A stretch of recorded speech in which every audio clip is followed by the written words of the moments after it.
When Jesus talks to Martha in John 11 about resurrection, he doesn't say, I will be. He says, I am the resurrection.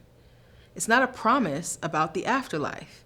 It's an invitation into a way of life. He wanted Martha to realize that the future will only ever be experienced as the present. And that means resurrection isn't a doctrine. It's a way of being. What began in the woods, in the shadow of the hush harbor, lives in us. Resurrection technology. It's still evolving. It's still at work. In every sacred project, every classroom, every song, every app that dares to build a new world. It's the intelligence that whispers, we've been here before, and we know how to rise. I'm Tamise Spencer Helms, and this is Black Modern Mystic. In this episode, we dive deeper into the work of our guests, visionaries, builders, and truth tellers who are carrying this technology forward.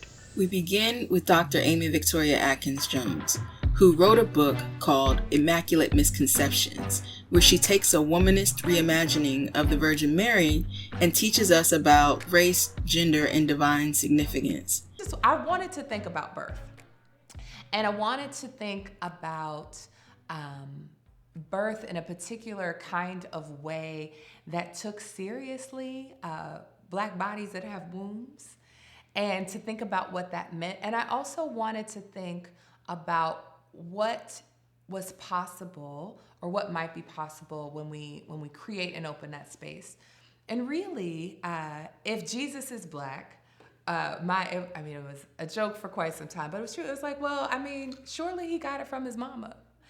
And what does that mean for us to think and take seriously, one, a long-standing tradition of Black Madonnas. Black Madonnas exist all around the world and have certainly Black figures of sacred Black mothering, Black goddess figures have certainly existed far before Christian expression. But at the time, I was living in Europe and I was encountering all of these Black Madonnas, and it just didn't make sense to me how these, whether it's an image, whether it's a painting, whether it's a statue, how these sites, these relics can be encountered and engaged by millions. People cry, they spend all their money to go, like all of these things in the midst of this very white landscape across Europe, all these Black Madonnas.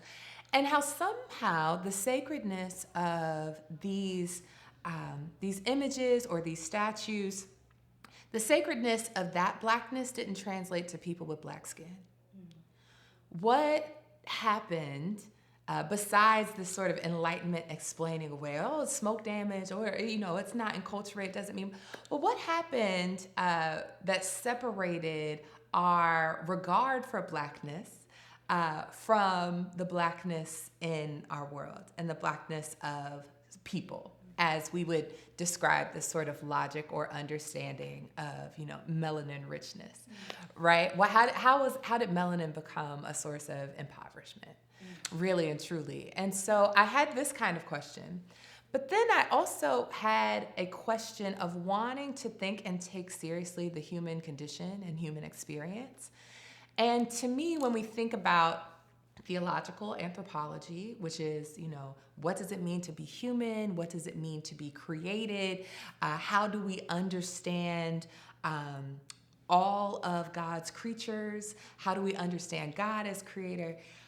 Thinking from the side of Jesus does a lot of work, obviously, and the understanding of Jesus in the Christian tradition as fully human and fully divine. But I had questions, and to me it seems so apparent, about someone who bears witness to divinity and literally bears divinity in their body, but is fully human. Mary is human. And so there's a lot of theologies that are built to figure out how to give her honor. Often that honor comes from making her a kind of special exception to humanity. But I wondered what it was like for Mary to hold her baby in the middle of the night, and what it was like to see her son ripped apart before her eyes, and who was there, and what she had to experience, and her story. And so liberation theology comes out of Protestant traditions primarily and expands into with many incredible Catholic theologians. But there's a dearth for me in Protestant theology, and it goes back to the Council of Trent and all these sorts of things, right? Of rejecting Mary as a significant figure. And the accusations of the Roman Catholic Church in particular, of, worshiping Mary and making Mary, equivalent to Jesus and all these sorts of things. And in those discussions, I feel like we've lost Mary completely. And how apropos, like we don't actually need, in this case, someone woman identified, or like we just need, we'll take your baby piece. Like we don't actually care about you. Like it's on par. It's very apropos. But then there was this other question for me of not only reclaiming Mary in terms of a broader sense of thinking about how we think about humans and how we think about community, but for me, there was a very clear resonance with Mary being someone who witnesses her son killed, unjustly murdered by the state, and there not being a kind of accounting for it. And as we began to really recognize the extent, which many people already knew, many of us in our communities were already aware of, but a different kind of violence against Black lives, Black people. As the Black Lives Matter movement emerged, as Say Her Name emerged, as we realized how many Black sons and daughters were being executed by the state, I wondered about what it means to be a mother of the movement. And it really was Samaria Rice who, in an interview with Amani Perry, was saying, I'm not interested in, like, don't make me into this figure. I don't now want to be some sort of spokesperson, and I'm not necessarily, we have a lot of celebrity justice folks, right? No, I'm grieving, and I don't want to be on the market now for this. And the question that arose for me, and that really, I think, emerged in terms of building what I call a Black Mariology, was what does it mean if we think about Mary as someone who just wanted to mother and not necessarily mother a movement, not necessarily want to be a disciple to your own firstborn, not necessarily want to have to, commit yourself to all of these things in a way that doesn't take seriously all that you've also been through. What might that mean? And when we think about Black maternal mortality rates, when we think about reproductive justice, when we think about the rollback of certain rights of autonomy and decision-making, I think that having a conversation around the person who gave Jesus life, the person who carried, like I like to say, carried divinity within her, which many of us espouse that all of us carry divinity inside of us. I think now is as critical a time to think and take seriously what her, not just her body, but her life might mean for us theologically, what else that opens up along lines of gender and sexuality and race, than what has been given her in terms of her due. Dr. Gary Green wrote a book called Playing the Game, Embodied Brilliance Beyond the Moral Limits of Race and Sport. I see this world as, we embody a divine energy, right? All of us do, prior to language systems, prior to all of that. And so, but when we interact and when we participate in jobs or culture or family life or anything, we also structure our energy. We structure our ways of being with rules that we create, policies to police our performances in life, to keep us on track. And we, some things help us, and there are often policies or rules by which we govern ourselves that hurt us, some more than others. And so it's all made up. And one of the ways I think that I think about your question, this resurrection technology or this embodiment, who's popping into my mind at least are comedians and athletes. Comedians because, particularly black stand-up comedians, I grew up watching Comic View.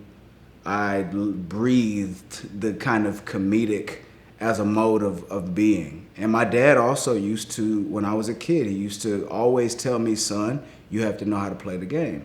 That put into my consciousness very early that there's a separation between my embodiment, my existence, my consciousness, and all of the different things that I would participate in as a young African-American man in the United States. And he was basically saying, be careful, because there's another layer to this that you need to be mindful of. But comedians can, the way that they can see through the bullshit, the way that they can see through reality as a construct, as something that is made up, and bring our attention to the absurdities that we participate in, oftentimes unknowingly, and then give us permission to laugh at it, to really play the game in that moment, to say, look at what we do, and look how silly the shit is, right? And but athletes as well, black athletes in particular, because of how, on one hand, we call the best black athletes beast.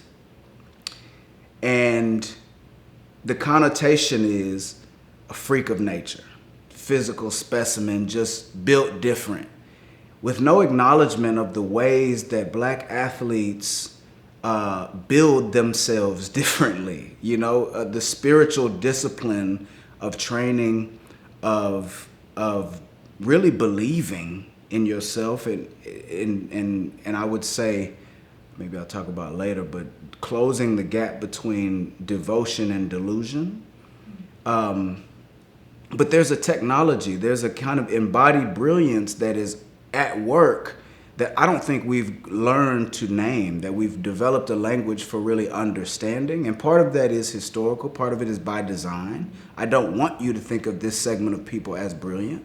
So I'm going to create language that is directly connected to a slave history that does not allow your mind to associate these people with brilliance or divinity. But in my work, I'm reclaiming what I see as inherently divine, and how it plays out in plain sight in ways that we can't recognize it as such. And I'm trying to give myself permission to call it what I see it, to call it like I see it. Starlette runs something called the Raceless Gospel Initiative. She sees that as her working papers. The Raceless Gospel Initiative is for ex-colored people who have lost faith in white body supremacy. And her book, Take Me to the Water, explores this concept through the concept of baptism. Well, the technology for me, the way in which I refuse the white gaze and have no interest in it looking back at me, is the raceless gospel. Rooted in Galatians chapter 3, verses 27 and 28, that there is neither Jew nor Greek, neither bond nor free, neither male nor female, but all are one in Christ Jesus, that it's something you put on with Christ. I refuse to put on this recreated narrative. I refuse to put on these stereotypes. I refuse to put on blackface. I am not who you say I am. I think refusal is so important. I think we should practice it. I think we should hum it in our homes. Because our ancestors didn't get to do it. They never got to say no. Tell them no. No, you can't have it. No, I'm not doing it. No, it ain't funny. No. And I think that's so important, is to refuse the definitions, to refuse the parameters of white body supremacy, and to create another narrative. And then also to rest as resistance. Like I talk about the somebodiness as articulated by Howard Thurman, or the self-emancipation as modeled by Harriet Tubman, or the truth-telling as explained, as demonstrated by Saint James Baldwin. You need all these people. You need a cloud of witnesses. You need a council. So that's my wise counsel. I think it's important for you to do your own work. The Raceless Gospel, that's my working papers. You got yours and I got mine. And I can't walk away from it. It's all I'm here to do. It's what I was created for. And I know that to be true. It's a part of my story. It's just what it is. So I'm going to tell you about racelessness every time you see me. I'm going to talk about baptism every time you see me. I'm going to ask you to prove it. Prove it. Show me where you've waded in the water and where it's troubled you. Demonstrate it. How can you get out of the water and look down your nose at anybody? Aren't we not on equal footing? They said the cross, the ground around the cross is wondrously level. Well, I believe that the baptismal pool is too. Naya's book is called Welcome Wonder, a season of practices to curate an all-filled life. And in it, she helps people mark wonder over the course of the seasonal cadence of lunar cycles. Jesus did this thing that was like, oh my gosh, this is amazing. This is great. And it is. But we also see resurrection happening in the humus that's in the soil that we plant our seeds in.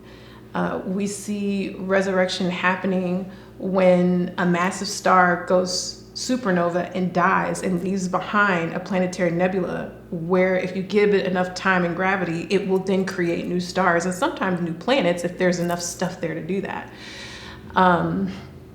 Resurrection is in the moon cycle. It is really literally everywhere. In the seasons, as we go through the seasons, there is seeding and life and death and rest and seeding and life and death and rest. And I, it is still frustrating that there is a literal physical getting up that we don't get to experience. And if nothing else, it is a screaming of Jesus to say, this is available. This energy, this life after death, this insistence of life, this guarantee of this continuation of living is available. And you actually are not going to get it from just going along with the way things are. The way things are set up societally, because Jesus also tells us to pay attention to certain things.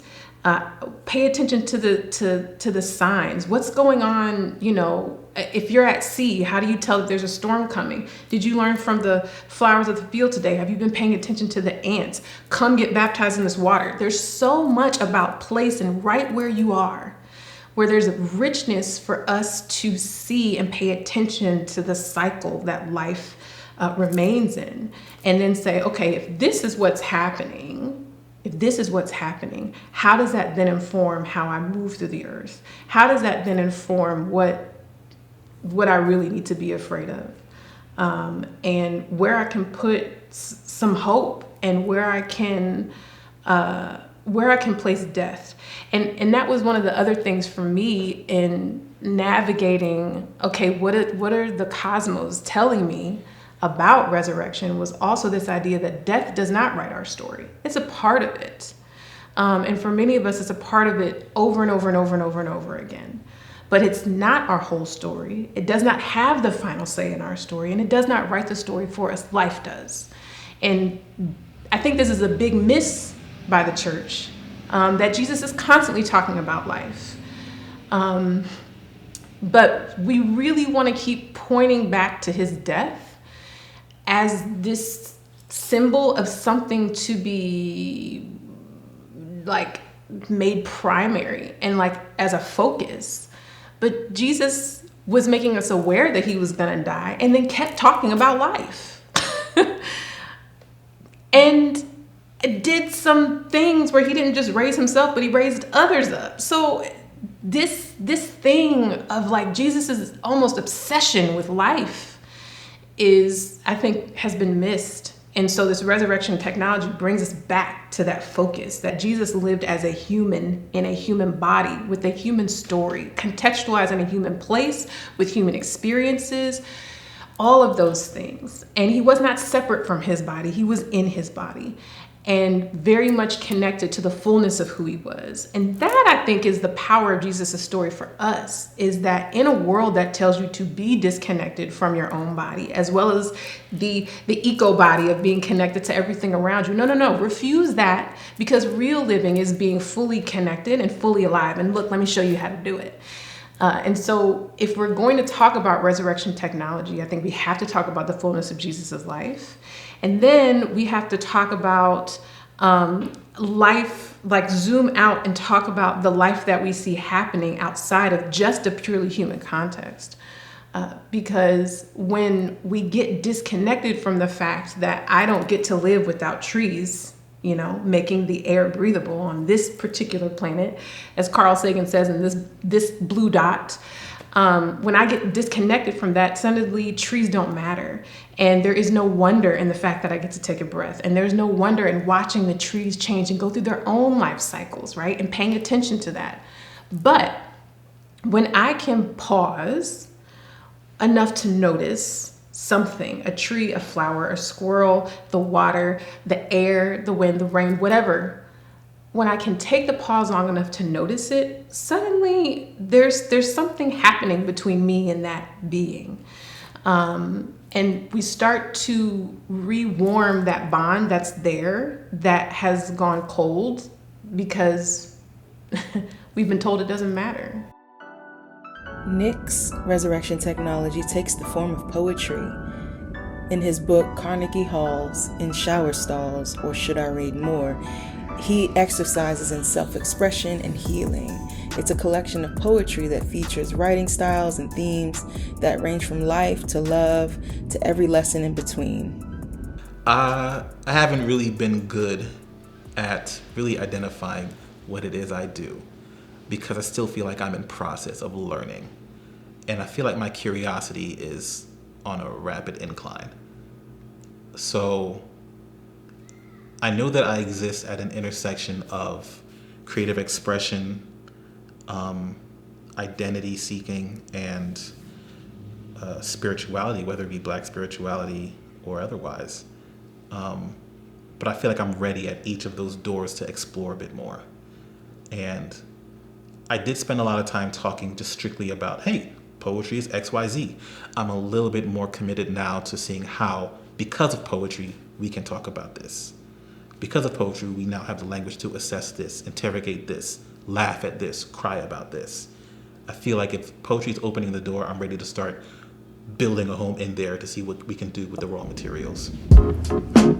Elder Leroy runs something called The Hush in his backyard, where he gathers young adults to talk about spiritual things and life and sports.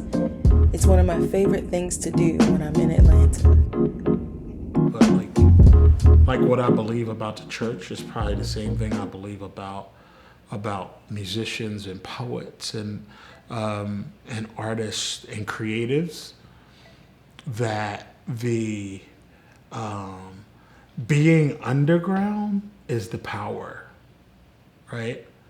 Like, I'm sure who the hip hop folks like know people who nobody knows, but underground folks go and get fed in those places, whether it's a dive bar, right, or somebody's backyard or whatever, and somebody's spitting, like that stuff contains the beauty and the power, right? Xavier Brandon goes by X to those who listen to him on the radio or to his Crowns Up podcast. But he is doing extensive work around the Atlanta area, helping HBCU students make it to and through college. We should stay true to the historical Jesus of Nazareth. We should love people so that they may see that we are of him. We should speak the language of the people, meet the people where they are, and don't be afraid to be authentically ourselves. That someone might be able to watch and see and be like, man, all that because you believe in him? Yeah. And I can show you how to do this, son. For me, Black Modern Mystic is how I operationalize resurrection technology. It's a public theology podcast where I can curate thematic episodes that name the places where resurrection still lives and point to where it's being reborn. From the modern day hush harbor to new ways of thinking about our tradition, resurrection keeps moving. It keeps evolving. It keeps finding us. And in this final episode, we'll gather together for a panel conversation to imagine what new wineskins might look like. What are the vessels that are strong enough to carry this sacred technology forward? Thank you for listening to Black Modern Mystic, as made by Dr. Mommy. Oh, and don't forget to support the show. Bye.